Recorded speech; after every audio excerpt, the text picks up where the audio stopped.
This is Real News Media TV, coverage you can trust. Please like, share, subscribe, and hit the notification bell. Select all for daily news updates. October resumption of face-to-face classes in doubt. The president of the Jamaica Association of Principals of Secondary Schools, Lindvern Wright, is doubtful that a mid-October resumption of face-to-face classes in high school will happen. The Ministry of Health and Wellness has started offering the Pfizer vaccine to children aged 12 and older in an attempt to have in-person classes resume this month for those in high school. Those efforts have now stalled, however, as the country awaits more shipments of that vaccine brand. Mr. Wright told the news that this has put the mid-October target in doubt. As a consequence, he is concerned about the outcomes which might be produced from online classes. October start in relation to vaccinations. If it is that we're going to vaccinate 65%, that seems to be off right now. Until we know definitively when we're going to be getting the vaccine, we are concerned what is happening. Because what we really would want as principals is for those persons who we can have the kind of drive to have people take the vaccine, and we have enough persons taking the vaccines, and we meet the threshold and have school, because the online learning really is a challenge.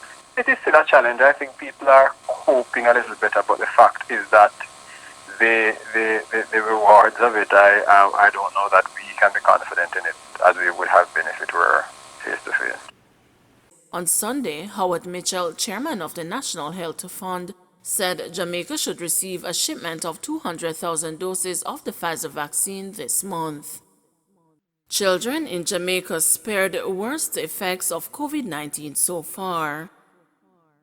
Senior Medical Officer at Bustamante Hospital for Children, Dr. Michelle Ann Richards Dawson, has reported that children in Jamaica have so far been spared many of the serious complications from COVID-19 which have been experienced in other countries. Doctors in the United States have reported that more children are getting hit hard by COVID-19 as the Delta variant spreads across the country. She said the surge in admissions of children, which had been expected with the Delta variant, has not materialized. Jamaica's Ministry of Health and Wellness has reported that children account for 11% of all COVID-19 cases and 0.6% of deaths locally.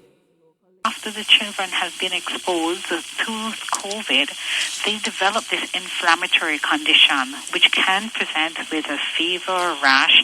Others have been presenting with abdominal signs like vomiting and diarrhea, which other things can also present like that. They can have issues with their kidneys or their heart conditions, which they complicate into very severe cases. But for ones that we have seen, most have recovered and have been able to return home. So we do look out for it as a very high index of suspicion, but we have been very fortunate that most of our children have recovered.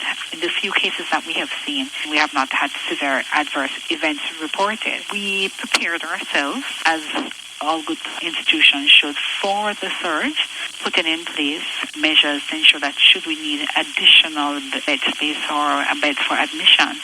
But what we found was that, yes, there was an increase in the number of patients presenting both at the A&E department, but not an overwhelming surge. We also have to remember that there are other viral infections that are still circulating around.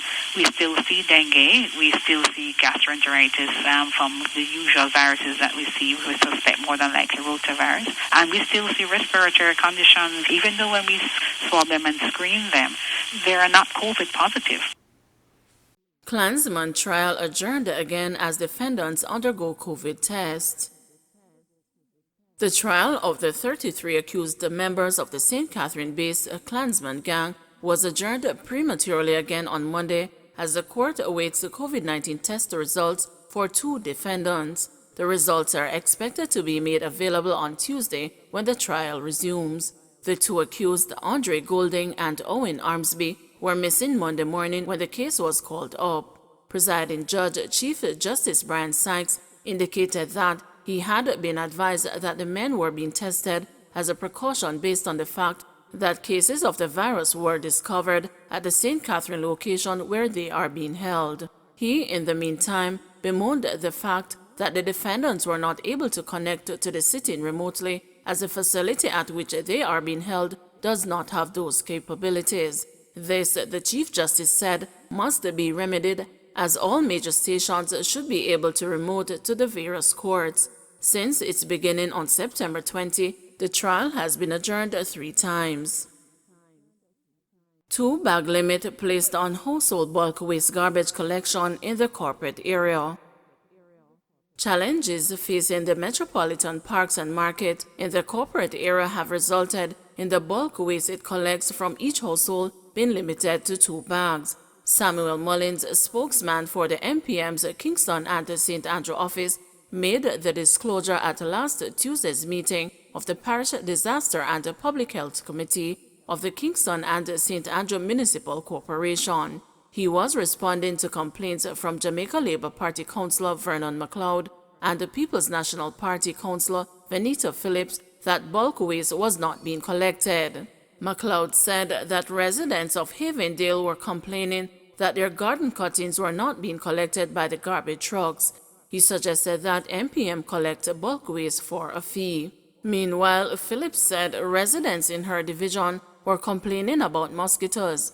The councillor requested MPM to collect the larger bulk items that can be a breeding ground for the insects. However, Mullins said that the MPM at this time did not have the resources to collect household bulk waste. He said that the company was concentrating on collecting domestic household garbage that could create a stench.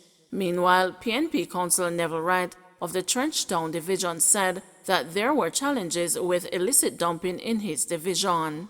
Truckloads of dirt are being dumped in some areas in my division, and with the rains, woodland and criminality can develop, he said. Stony Hill Heart Academy to be made a permanent COVID vaccination site. The Stony Hill Heart Academy is to become a permanent COVID-19 vaccination site. The announcement was made by Jamaica Labour Party Councillor Tosha Schwabt at last Tuesday's Kingston and St. Andrew Municipal Corporation Parish Disaster and Public Health Committee meeting.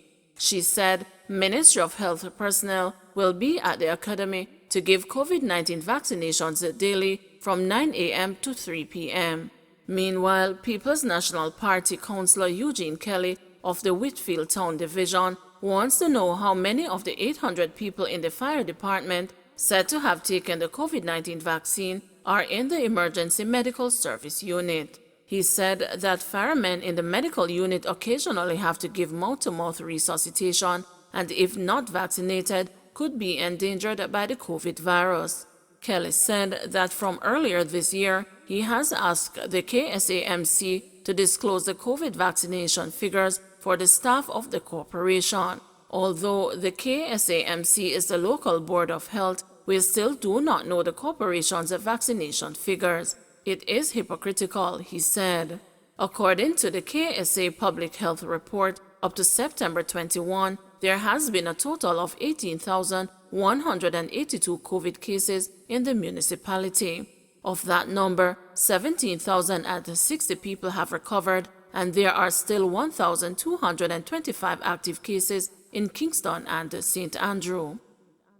Mom of battered teen is seeking medical help overseas. It has been almost 11 months since Kaylon Dodi, now 18, has been hospitalized at the University Hospital of the West Indies after reportedly being beaten by a group of women at a party last November along Barbican Road, St. Andrew. For weeks, her mother, Venetia Buckley, has been trying to get the teenager transferred to a medical facility in the United States, and she has finally got an acceptance letter. However, she is unable to find the US $425,000, approximately Jamaican $62 million, needed and is seeking the public's assistance. It is estimated that her stay at the hospital could be at least 3 months, but it could be more and is almost US $140,000 per month. I am praying that things go well and she will not have to stay longer, because that would mean more money. Persons have begun to donate since I made the post a couple days ago on Instagram, and I have a bit saved up, but we are nowhere close to where we want to be, she said.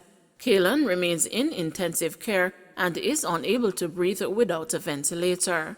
Buckley has high praises for the UHWI, but said they can't do anything else for Kaylon. We urgently need to take her overseas. I am really grateful for all they are doing and to continue to do, she said. Buckley said that her daughter is still in a lot of pain, but she is a fighter. She wants to live, so please help me to let her live. The doctor has given her a 1% chance of surviving, and she has gone into septic shocks, had 9 cardiac arrests, seizures, but she managed to survive, she said.